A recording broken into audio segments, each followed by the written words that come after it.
سورۃ الرحمن عجائب الصور میں سے کہتے ہیں کہ جنت میں جنتی خواہش کریں گے تو اللہ تعالیٰ خود سورہ رحمان تلاوت فرمائے. اللہ کے ہاں بہت پسندیدہ سورت ہے.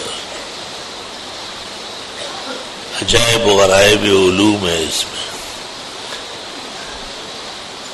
31 مرتبہ فبأي آلاء ربكما تكذبان ہے اور ہر دفعہ گلہ اور شکوہ علیحدہ رنگ میں ہے. حکیم الامت مولانا اشرف علی صاحب نے تفسیر لکھی جو بہت اعلیٰ اور عمدہ تفسیر ہے. کسی طالب علم نے پوچھا کہ حضرت کون سی سورت آپ نے بہت توجہ سے؟ فرمایا سورہ رحمان. لا الہ الا اللہ. ہر دفعہ مولانا نے فبأي آلاء ربكما تكذبان کی تطبیق ما سبق سے علیحدہ کیا ہے. یہ بہت عجیب رنگ اور روغن ہے. کہتے ہیں یہ پڑھنے سے اللہ تعالی آبادی نصیب کرتا ہے. شادی نہ ہو تو شادی ہو جائے گی، ہو چکی ہو تو اولاد ہو جائے گی. میاں بیوی دونوں پڑھے تو بیٹا ہوگا اور حسین جمیل ہوگا. لوگوں نے عجائب تجربات بھی اس میں نقل کیے.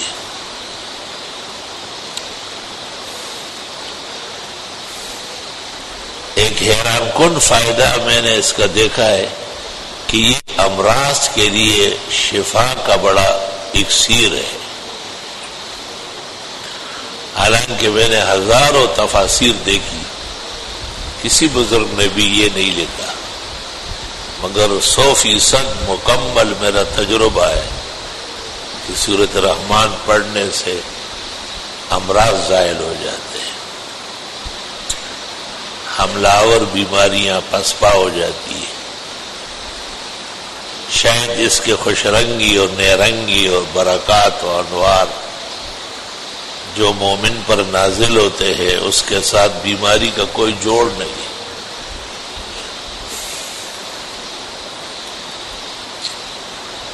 ایک دفعہ میں تیاری کر کے آ رہا تھا اور خیال یہی تھا کہ قاری صاحب سے پڑھا لوں گا. کسی نے مجھے کہا کہ نہیں خود پڑھے اور سورہ رحمان پڑھے. چنانچہ مجھے بڑی ہمت ہوئی اور سورہ رحمان پڑھی. واپسی پر آدمی بھول جاتا ہے، پھر وہی خواب نظر آیا کہ اب آپ بیمار ہے کیا. یہ سورت عجائب شفا ہے، غرائب صحت ہے، تندرستی اور سلامتی کا بھی امان و ضمان ہے. گھروں میں بھی کبھی کبھی تلاوت ہو اس کی، روز ہو تو بہت اچھا. بار بار پڑھنے سے یاد ہو جاتی ہے. اس کے مضامین بھی قرآن شریف میں کہیں اور نہیں ہے. پوری سورت میں لفظ اللہ نہیں ہے. پورے رحمان اور اس کی مہربانیاں اور اس کے الطاف اور اس کے تقدس اور 94 نعمتیں ہیں جنہیں مختلف پیرایوں میں ذکر کیا ہے. 4 دعوے سورت کے: الرحمن علم القرآن خلق الانسان علمہ البیان. 4 دعووں کو 94 نعمتوں پہ تقسیم کیا ہے. اور اللہ کی بزرگی اور اللہ کا تقدس سے الوہیت، جلالت شان، رفعت وحدت، یکتائی اور بے نیازی کھوٹ کھوٹ کر بری ہوئی. سورت کے پڑھنے سے بہت ساری حاجات خود بخود پوری ہوتی ہے اور بہت سارے نامناسب چیزوں سے جان چھوٹ جاتی ہے. سورت میں بن دعا مانگنے مانگے دعاؤں کی قبولیت کا بھی اشارہ ہے، کیونکہ اللہ فرماتا ہے کتنی نعمتیں میں تمہیں دے رہا ہوں، یہ تم نے مانگی ہے کیا؟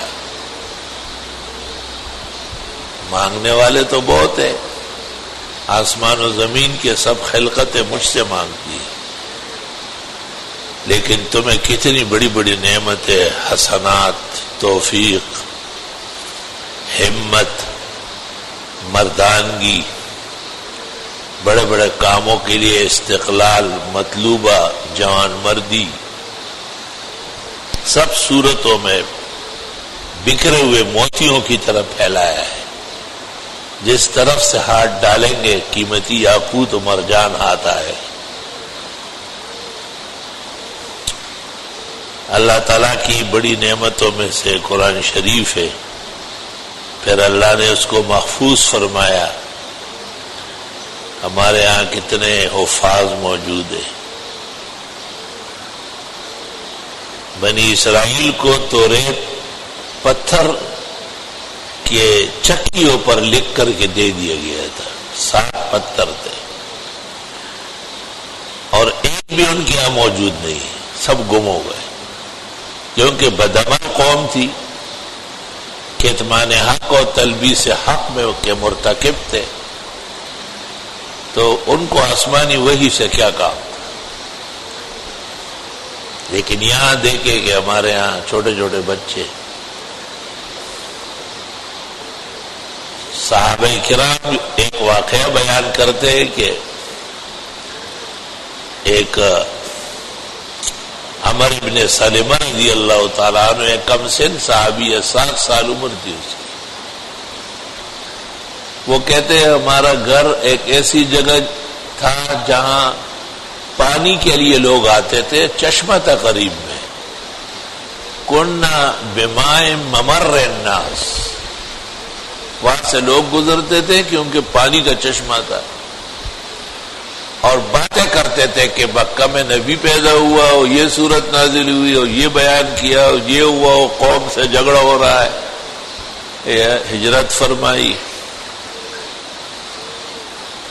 کہتے میری نظر اس پر تھی کہ یہ جو صورت نازل ہوئی ہے یہ میں یاد کرتا رہا۔ سب لوگ منتظر تھے کہ اگر یہ نبی برحق ہے تو مکہ سے کیسے دور ہو گئے، مکہ تو مرجع ہے، خدا کا گھر ہے وہ تو۔ جب مکہ فتح ہو گیا اور حضرت اور صحابہ فاتح و غانم بن کر آئے، لوگ ٹوٹ پڑے اسلام لانے میں۔ وَرَأَيْتَ النَّاسَ يَدْخُلُونَ فِي دِينِ اللَّهِ أَفْوَاجًا۔ اب آپ دیکھ رہے ہیں کہ لوگ جوک در جوک اسلام لانے کے لیے آ رہے ہیں، یہ انتظام میں تھے، اصل میں وہ لوگ تھے۔ ان کا ایک ہی اڑ باقی تھا کہ یہ دور کیوں ہے، جب قریب آئے اور فاتح بنے تو اڑ ختم ہو گئے۔ تو کہتے ہیں ہمارا قبیلہ بھی مسلمان ہوا۔ قبیلے کو پیغمبر نے کہا کہ تم میں ایک اچھا قرآن پڑھنے والا نماز پڑھایا کرے۔ فرمایا ماں وجدوا غیری، میرے علاوہ کوئی بھی نہیں ملا، کیونکہ میں تو پہلے سے جو لوگ آتے جاتے تھے، پانی بھرتے تھے، اونٹوں کو پلاتے تھے اور سورتیں سناتے تھے، میں سنتا تھا اور میرے سینے میں جمع ہوتی تھی، مجھے امام بنایا۔ جب میں نماز پڑھاتا چھوٹا بچہ تھا تو قمیض جو ہے اوپر نیچے ہو جاتی، تو خواتین پیچھے سے کہتی تھی کہ اللہ تغطون عنا استقامکم، قاری صاحب کی یہ ضروریات تو چھپا لو۔ فجمعوا لی شیئا وقطعوا لی قمیصا فما فرحت بشیء کفرحی بهذا القمیص۔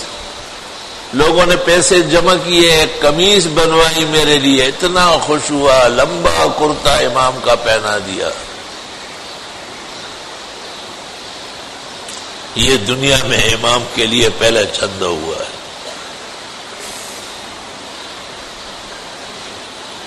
تو دیکھو عمر بن سلمہ 7 یا 9 سال، حافظ نے 7 سال، دوسری جگہ پہ 9 سال ذکر کیا، عینی کوستلانی کرمانی سب نے 9-10 سال. اب یہ احکام منضبط نہیں ہوئے تھے، احکام کی ترتیب اور تدوین باقی تھی. ایسے اوقات میں اس قسم کی نماز جائز ہو جاتی ہے. تو ایک معصوم بچہ ایک غیر قبیلے کا سن کر قرآن شریف یاد کرتا تھا، اور جب پورا قبیلہ مسلمان ہوا تو اس بچے سے زیادہ بڑا حافظ کوئی نہیں تھا، مجبوراً اسی کو کہا تو ہی پڑھا. یہ معجزہ ہے قرآن شریف کا. آج بھی چھوٹے چھوٹے ننھے منھے باتیں پوری نہیں کرتے اور آیتیں پوری پڑھتے. ان سے پوچھو کہاں سے آئے ہو، کون ہو، کیا نام ہے، آپ کو دیکھتے رہیں گے. پوچھو کتنے پارے یاد کیے کہ آپ 25. سنا سکتے ہو، کہاں سے آپ پتہ کریں. اعتماد دیکھے ذرا. یہ معجزہ ہے خاص، اللہ نے اس کتاب کو دیا ہے. ہاں اسرائیلی لگے ہوئے ادھر شرارت حرامی پنے دنیا میں کر رہے ہیں، اور ادھر اپنے وہ توریت کی لکڑیاں، وہ تختیاں جو ہے نا، وہ پتھروں پہ لکھا ہوا، وہ کبھی ایک غار تلاش کر رہے، کبھی ایک پہاڑ توڑ رہے. آج تک انہیں ایک تختی بھی نہیں ملی، کیونکہ بدعمل قوم کو دین نہیں ملتا ہے. قرآن نے ان کی بدعملی ذکر کی ہے. وَتَكْتُمُونَ الْحَقَّ وَأَنْتُمْ تَعْلَمُونَ. حق چھپانے میں بڑے آگے ہو. حق ایسا چھپایا کہ اپنی کتاب ان کو نہیں ملی، اصلی توریت ان کے پاس موجود نہیں. حق توریت ایک لکھنے والے کے خیالات کا مجموعہ ہے. شاہ ورشاہ کہتے ہیں کہ بیت المقدس میں ایک توریت رکھی ہوئی تھی، اور اس کو قدیم زمانے میں کمارا کہتے تھے. کہا اس میں لکھا تھا کہ حضرت موسیٰ علیہ السلام کو جب قوم عمالقہ پر فتح ملی تو جمعرات تھی. تو حضرت موسیٰ نے کہا کہ میں خوش ہوں بہت، مگر اس پر خوش ہوں کہ کل جمعہ ہے اور ہمارا مذہبی دن ہے، یا فتح پر خوش ہوں. تو حضرت شاہ صاحب کہتے ہیں گزشتہ امتوں میں بھی جمعے کا دن مذہبی دن تھا. دیکھو موسیٰ علیہ السلام کہتے لا ادری افرح بالجمعہ ام بالفتح، خوش بہت زیادہ ہوں. عمالقہ پر فتح مل گئی اور جمعہ ہے کل، ابھی سے جمعرات ہے. تو حضرت فرماتے ہیں کہ یہ سبت یعنی سنیچر اور یہ احد اتوار یہ سزا کے طور پہ دیے گئے. اور یا یہ کہ سبت کے معنی کام نہ کرنا، یعنی جمعے کے دن دنیا کا کام نہ کرنا، اور احد کے معنی ایک اللہ کی عبادت کرنا. تو دنیا کا کام کاج روکو اور ایک اللہ کی عبادت کے لیے فارغ رہو، اس کو جمعہ کہتے. تو کہتے یوم السبت و یوم الاحد یہ جمعے کے نام ہیں، تینوں نام جمعے کے ہیں. اللہ اکبر و کبیرہ. الحمدللہ رب